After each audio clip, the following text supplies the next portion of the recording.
देख रहे हैं पब्लिक समाचार, पब्लिक के हक में।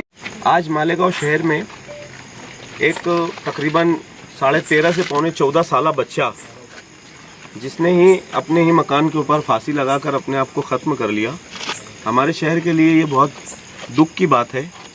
बच्चे की उम्र तो आप लोगों को मैं बता दिया, उसका नाम था शेख आदिल शेख मुख्तार, नेहाल नगर, गली नंबर 11, घर नंबर 451।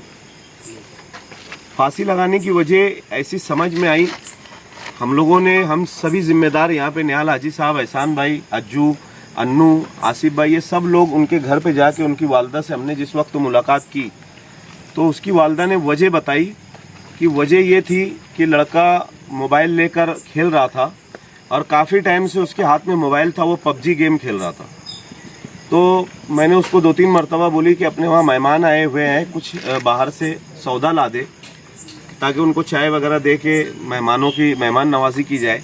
2-3 बार बोलने के बाद उसने सुना नहीं, तो मैंने सिर्फ उसको बोली कि बेटा तेरे अब्बा आ रहे, मैं तेरे अब्बा को ये चीज़ बोलती।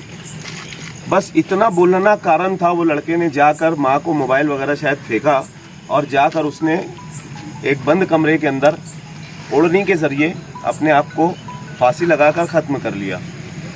ये हम लोग मालेगांव शहर के लोगों को बार बार मैसेज देते हैं कि पिछले 3 महीने से हम लोग बाइट देना, सभी सोशल वर्कर और जो लोग यहाँ पर आके प्रोसीजर करते हैं, कानूनी प्रोसीजर करते हैं, मदद करते हैं, मौनत करते हैं, वो सब लोगों ने बाइट लगाना बंद कर दिया था। लेकिन पिछले 3 दिन पहले मैंने जाफर नगर में एक बंदे ने टेलर की दुकान के ऊपर फांसी लगाया। वो 29वां केस था, ये 30वां केस है।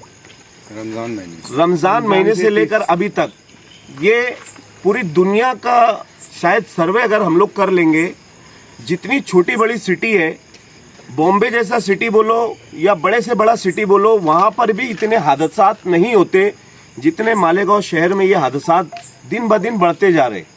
बाइट हम लोगों ने लगाना बंद कर दिया था तो उससे ज़्यादा हो गया। बाइट लगाते थे तो हम लोगों से अपील करते थे कि आप अपने महल्ले की मस्जिद के इमाम साहब से मिले, कॉरपोरेटर हजरात से मिले या जो सियासी समाजी लोग हैं उनसे मिले, ताकि उनकी काउंसलिंग हो जाती थी। वो समझाने में हम लोग कहीं ना कहीं कामयाब होते थे। लेकिन अभी 3 महीने से हम लोगों ने बाइट देना बंद कर दिया, तो भी ये 30वां केस है। 12 साल की उम्र से लेकर 80 साल के ज़ईफ़ तक, उसमें कुछ हमारी माँ बहनें भी मौजूद है। तो इतने लोगों ने अभी तक फांसी लगा लिया है।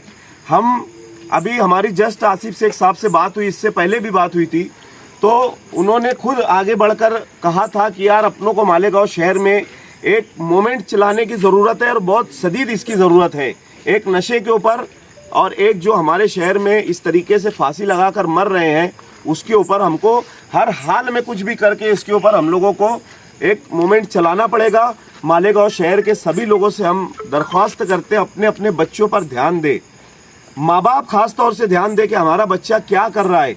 हमारा बच्चा अगर वो मोबाइल में ज़्यादा परेशान है तो उसको प्यार से समझा कर उसकी मोबाइल की आदत छुड़ाने की कोशिश करे, क्योंकि जिस वक्त बच्चा पबजी गेम खेलता है तो उसका दिमाग हैंग हो जाता है पूरी तरीके से उसका दिमाग उसी में लग जाता है कि किस तरीके से लोगों को मारते हैं, किस तरीके से गोली मारते हैं, किस तरीके से लोग मरते हैं। बस वही सेम शॉट वो बच्चे ने अभी जाकर किया। ये बहुत दुख की बात है। हम लोग बार बार आकर सोशल मीडिया के ऊपर, यूट्यूब के ऊपर लोगों को समझा रहे हैं। बहुत बड़ी नौसत है कि हमारे अपने दीनदार शहर में, मस्जिदों मीनारों के शहर में 30 केसेस हो जाना 3 महीने में। लोग हमारे ऊपर हंस रहे हैं पूरी तरीके से कि यार ये क्या है। डिपार्टमेंट के हमारे जो भाई लोग आते हैं वो भी बोलते हैं कि यार ये मालेगांव शहर ही एक ऐसा शहर है जहाँ पे इतनी शिद्दत से मतलब लोग फांसी लगा रहे हैं।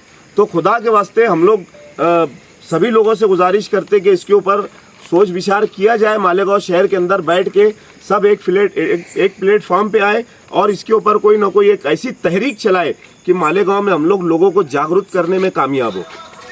जाफर नगर में आपने उलमा इकराम से अपील किए थे और ये भी बोले थे कि आज जुम्मे के बयानात में इसके लोगों को समझाओ, मगर ये उलमा इकराम क्यों नहीं आ गया था इसके अंदर इतनी 30 फांसी होने के बाद भी? क्या वजह क्या है इसकी? मजबूरी हम लोगों को नहीं पता। हम लोग बार बार जिस वक्त जब हमने बयान दिया, हमने ये जुमला बोला कि उलमाए किराम ध्यान दे, उलमाए किराम आगे आए, इस्लाह माशरा ले, मस्जिदों के अंदर बयानात करे जुमा के दिन कि फांसी की जो अल्लाह के नज़दीक जो हमारी शरीयत में जो कानून बनाया गया है कि फांसी लेने से आदमी जब हराम मौत मरता है तो वो न ज़मीन का रहता है ना आसमान का रहता है, क़यामत के बाद भी उसको कोई राहत वहाँ पर मिलने वाली नहीं है।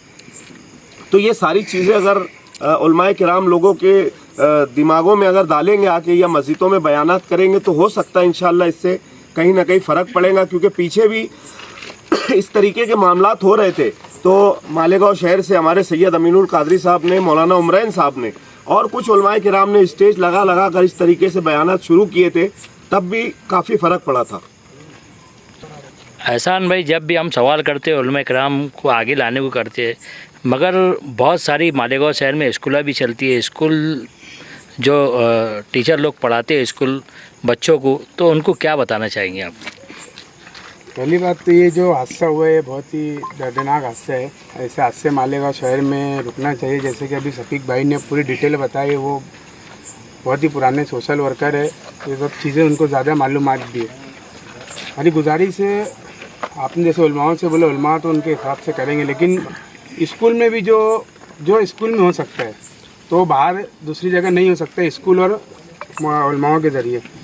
तो हम मालेगांव शहर की सभी सरकारी स्कूल हो गई, प्राइवेट स्कूल हो गई, इंग्लिश मीडियम, उर्दू, जितनी भी स्कूलें हो जाती हैं, तो आपका भी काम बनता है कि आप भी बच्चों को इस तरीके से कुछ एक अपनी तरफ से एक सब्जेक्ट ऐड करो कि बच्चों अगर तुमको कोई परेशानी हो, कोई तकलीफ हो तो हम आपके टीचर हैं, आप हमको बता सकते हैं। आपको कुछ फैमिली में या दोस्तों में कोई प्रॉब्लम है तो आप हमको बता सके। और ख़ास तौर से माँ बाप से गुजारिश करूँगे, बच्चा जब तक ऐसे मोबाइल लेकर बैठा रहा ना तो उस पर आप कम तवज्जो आप देते हो, लेकिन जब आपके बच्चे ने ऐसा मोबाइल किया तो आपका ध्यान उसके ऊपर जाना बहुत ज़रूरी है। जब बच्चा ऐसा मोबाइल लेता है तो मतलब वो पबजी खेल रहा है, उसका आदी हो जाता है, और यही चीज़ जो है बच्चों को माँ बाप से, दीन से, हर चीज़ से दूर कर रही है।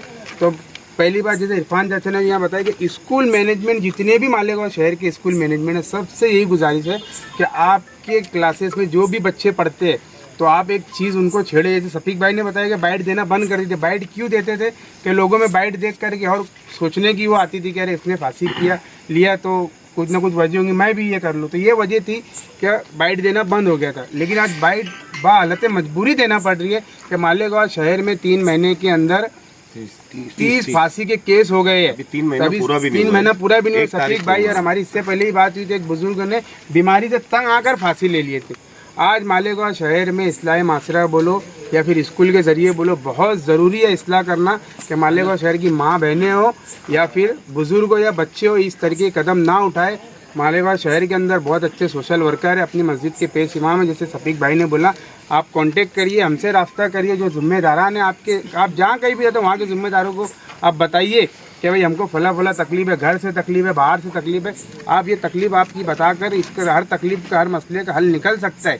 या तो फिर आप नहीं कुछ कर सकते ना तो अल्लाह से रुझो, अल्लाह से मांगो, अल्लाह हर परेशानी को दूर करने वाले। आपसे यही गुजारिश है कि कोई भी कदम उठाने से पहले एक मरतबा अपने और अपने ख़ानदान के बारे में सोचो।